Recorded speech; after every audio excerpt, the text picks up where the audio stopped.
सजा देने का काम जब तक माननीय उच्चतम न्यायालय और दूसरे न्यायालय नहीं करेंगे, और सख्त से सख्त सजा जो एक आम आदमी की सजा होनी चाहिए, जो सरकारी पदों पे बैठे हैं या इलेक्टेड पोस्ट पे बैठे हैं, जिनके पास संवैधानिक और स्टैट्यूटरी ताकतें हैं, उनकी सजा एक आम आदमी से ज्यादा होनी चाहिए। अगर वो न्यायालयों के, कोर्ट्स के, अदालतों के आदेश का उल्लंघन करते हैं, ऐसा मेरा मानना है। जज लोया जैसे जज जो हैं वो संख्या में अब कम होते जा रहे हैं, और जस्टिस यशवंत वर्मा जैसे उस कैटेगरी को बिलोंग करने वाले जजेस की संख्या बढ़ती जा रही है। ये एक तुक का विषय है, लेकिन ये एक कड़वी सच्चाई है। सुप्रीम कोर्ट ने एक मुस्लिम व्यक्ति पर हमले की जांच में लापरवाही बरतने को लेकर उत्तर प्रदेश पुलिस को कड़ी फटकार लगाई है। ये मामला मुस्लिम धर्मगुरु काजिम अहमद सिरवानी से जुड़ा है, जिन्होंने अपनी याचिका में आरोप लगाया कि उन पर 2021 में नोएडा में धार्मिक पहचान के आधार पर हमला किया गया था। आपकी क्या टिप्पणी है? फटकार लगाने से तो उन लोगों को फर्क पड़ता है जो भारत के संविधान की रिस्पेक्ट करते हो, भारत के सुप्रीम कोर्ट के माननीय न्यायाधीशों की इज्जत करते हो। जो लोग संविधान की, देश की जो संवैधानिक व्यवस्था है और जो देश का कानून है उसकी इज्जत नहीं करते, उनका फटकार से कुछ नहीं होना। उन्हें ठीक करने के लिए, उन्हें सीधे रास्ते पे चलाने के लिए, उन्हें संविधान और कानून के रास्ते पे चलाने के लिए उनको सजा देनी नितांत आवश्यक है। सजा देने का काम जब तक माननीय उच्चतम न्यायालय और दूसरे न्यायालय नहीं करेंगे, और सख्त से सख्त सजा जो एक आम आदमी की सजा होनी चाहिए, जो सरकारी पदों पे बैठे हैं या इलेक्टेड पोस्ट पे बैठे हैं, जिनके पास संवैधानिक और स्टैट्यूटरी ताकतें हैं, उनकी सजा एक आम आदमी से ज्यादा होनी चाहिए। अगर वो न्यायालयों के, कोर्ट्स के, अदालतों के आदेश का उल्लंघन करते हैं, ऐसा मेरा मानना है। इस पे भी देश की जनता को विचार करना चाहिए। और सब बातों की एक बात, इन सभी चीजों का समाधान अदालतों से नहीं होगा। इनका समाधान एक पीसफुल बड़े जन आंदोलन से होगा, जिस जन आंदोलन का सबसे मुख्य बिंदु ईवीएम हटाओ, पेपर बैलेट वापस लाने का हो। मदरसों से जुड़े एक मामले में इलाहाबाद हाईकोर्ट ने हस्तक्षेप करते हुए कानून और संविधान की मर्यादा को मजबूती से थामे रखने का संदेश दिया है। अदालत के रुख ने साफ कर दिया है कि सिर्फ शक के आधार पर बड़े पैमाने पर कार्रवाई को न्यायिक कसौटी पर नहीं परखा जाएगा। आपकी क्या टिप्पणी? देखिए, मैंने आपको पहले भी बताया कि भारत देश में बाबा साहब के संविधान के तहत न्यायालयों को बहुत उच्च स्थान और बहुत महत्वपूर्ण स्थान दिया गया है संविधान द्वारा। आज भी जस्टिस यशवंत वर्मा और जस्टिस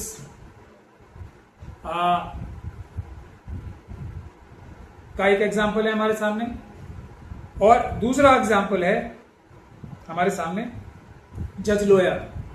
तो दोनों प्रकार के जज भारत में मौजूद हैं। हाँ, जज लोया जैसे जज जो हैं वो संख्या में अब कम होते जा रहे हैं, और जस्टिस यशवंत वर्मा जैसे उस कैटेगरी को बिलोंग करने वाले जजेस की संख्या बढ़ती जा रही है। ये एक तुक का विषय है, लेकिन ये एक कड़वी सच्चाई है।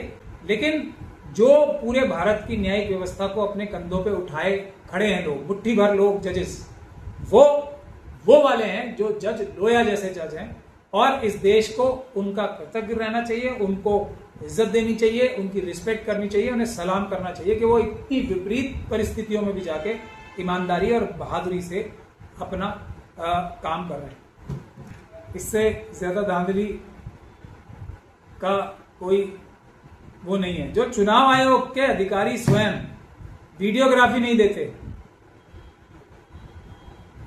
वो है बड़ा अपराध। उससे धांधली होती है सबसे बड़ी। इससे इतने वोट खराब नहीं होंगे। मैं ये सब चीजें कह रहा हूं ना, ये सब चीजें दूर हो सकती हैं। ये सारी बुराइयां जो ईवीएम के अंदर मौजूद हैं, जो बुराइयां जो सारी दुनिया ने मानी है कि ईवीएम से चुनाव सुरक्षित हो ही नहीं सकता अगर पूरी ईमानदारी से भी काम किया जाए। भारत में तो चुनाव आयुक्त जो है वो ईमानदारी से काम कर रहे हैं। जो एफिडेविट उन्होंने खुद सुप्रीम कोर्ट में दिया उसी का उल्लंघन कर रहे हैं।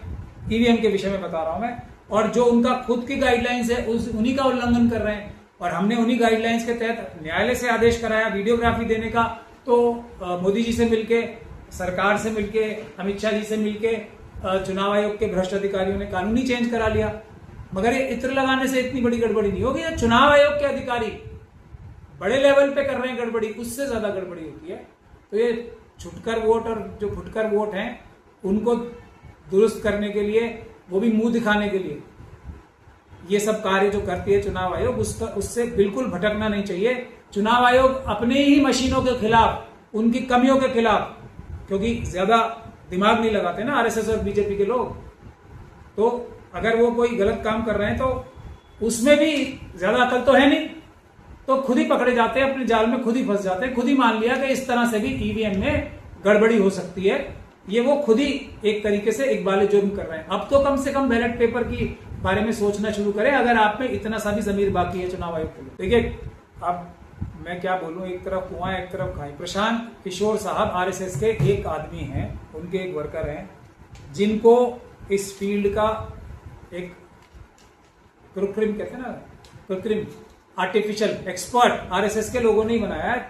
उन्होंने 2014 में नरेंद्र मोदी जी और उसके बाद भी आरएसएस और बीजेपी के चुनाव लड़वाए हैं, या उनको प्रोजेक्ट किया गया है आर्टिफिशियल एक्सपर्ट के रूप में। ममता बनर्जी साहिबा का नुकसान ही करेंगे वो जहां भी करेंगे, जैसे उन्होंने नीतीश कुमार जी का नुकसान किया, जैसे उन्होंने जहां भी वो जाएंगे वो आरएसएस और बीजेपी का काम करेंगे। उन्होंने तो अपनी एक पूरी पार्टी खड़ी कर दी आरएसएस और बीजेपी को फायदा पहुंचाने के लिए। तो ममता बनर्जी साहिबा के हक में बेहतर यही है कि अगर प्रशांत किशोर जी अरेस्ट हो जाएं, हालांकि अमित शाह जी करेंगे नहीं उन्हें अरेस्ट, ना मोदी जी करेंगे, तो ममता बनर्जी साहिबा का बहुत बड़ा फायदा होगा। ये मेरी सलाह है, इसमें तो वो मदद करें इनको अरेस्ट करा के जेल भिजवाने में, ताकि इनका पिंड तो छूटे उनसे। ये मेरी सलाह है, वैसे वो माने या ना माने ये उनके ऊपर है, लेकिन प्रशांत किशोर साहब को जेल भिजवाने का फायदा सबसे ज्यादा अगर किसी को होगा तो वो विपक्ष के लोगों को होगा, ममता बनर्जी साहिबा को। क्योंकि अगर सीआरपीएफ या सेंट्रल पुलिस फोर्सेस के ऊपर विश्वास किया जा सकता है कि वो चुनाव के अंदर किसी पॉलिटिकल पार्टी का समर्थन नहीं करेंगे, तो बंगाल की पुलिस जो है उसके ऊपर भी भरोसा किया जा सकता है कि वो किसी पॉलिटिकल पार्टी का समर्थन नहीं करेंगे। हमारे देश के जो होम मिनिस्टर साहब हैं, अमित शाह साहब, वो किसी भी इंस्टीट्यूशन को अपने कब्जे में करने के लिए हमेशा तत्पर रहते हैं। इलेक्शन कमीशन खुद उसकी एक मिसाल है। तो सेंट्रल रिजर्व फोर्स जो है वो अमित शाह साहब के कंट्रोल में है, एडमिनिस्ट्रेटिव कंट्रोल में, और वेस्ट बंगाल की पुलिस जो है वो ममता बनर्जी साहिबा के है। तो अगर बात यहां तक आ गई है कि हमारी जो पुलिस फोर्सेज हैं उसके ऊपर भी चुनाव आयोग को भरोसा नहीं रहेगा, तो सेंट्रल पुलिस फोर्सेज के ऊपर भी कैसे भरोसा रह सकता है? तो जो लॉजिक होता है, जो इंसाफ और बराबरी की बात है, वो दोनों पक्षों के लिए होनी चाहिए या एक भी के लिए नहीं होनी चाहिए। तो अब हम ये आराम से मान सकते हैं, क्योंकि बंगाल की पुलिस के ऊपर सेंट्रल रिजर्व फोर्सेज जो कि अमित शाह साहब के एडमिनिस्ट्रेटिव कंट्रोल में है, वो जाके बीजेपी और आरएसएस का ही कार्य करेंगी, ऐसा निष्कर्ष निकाला जा सकता है। यही बात शायद कपिल सिब्बल साहब ने भी कहने की चेष्टा की। वरिष्ठ वकील प्रशांत भूषण ने आरोप लगाया कि इलेक्शन कमीशन पूरी तरह से भाजपा के पक्ष में उतर गई है। हजारों ऑब्जर्वर बाहर से बुलाए गए हैं, लाखों आर्म्स पुलिस बंगाल के बाहर से बुलाई गई है। इलेक्शन कमीशन ने 90 लाख लोगों का वोटर्स लिस्ट से हटा दिया। आपकी क्या टिप्पणी? ये सब बातें सही हैं, लेकिन ये बात भी सही है कि ये सारी बेईमानियां आरएसएस और बीजेपी को बंगाल में चुनाव नहीं जिता सकती, क्योंकि बंगाल के लोग और भारत देश के कोने कोने के लोग आरएसएस और बीजेपी से नफरत करते हैं, उन्हें वोट नहीं देंगे। 90 लाख ही हटाए ना, बाकी बचे हुए वोटर जो हैं करोड़ों, वो भी तो वोट नहीं देंगे भारतीय जनता पार्टी को। वोट भारतीय जनता पार्टी को नहीं मिलते हैं, आरएसएस को नहीं मिलते हैं। वोटों की गिनती में गड़बड़ी, हाँ, वो ईवीएम के माध्यम से कराते हैं, लेकिन मुझे दुख है, मेरे बार बार कहने के बावजूद भी अभी भी हमारे सीनियर लोग ईवीएम के बारे में कोई जिक्र नहीं करते हैं। और आरएसएस और बीजेपी, मोदी जी और अमित शाह साहब का एक ही मुद्दा है, हमें कुछ भी कह लो, किसी चीज की बुराई कर लो, किसी चीज के खिलाफ आवाज उठा लो, सिर्फ ईवीएम का मुद्दा मत उठाओ, बाकी हमें कुछ भी कह लो, कुछ भी कर लो, हमें कोई फर्क नहीं पड़ता। लेकिन फिर भी ये सीनियर लोग इस तरह इधर उधर की बात तो जरूर करते हैं, लेकिन जो बुनियादी बात है ईवीएम से चुनाव जीते जाते हैं उसकी बात नहीं करते। इस बात को भी देश की जनता को ध्यान में रखना पड़ेगा।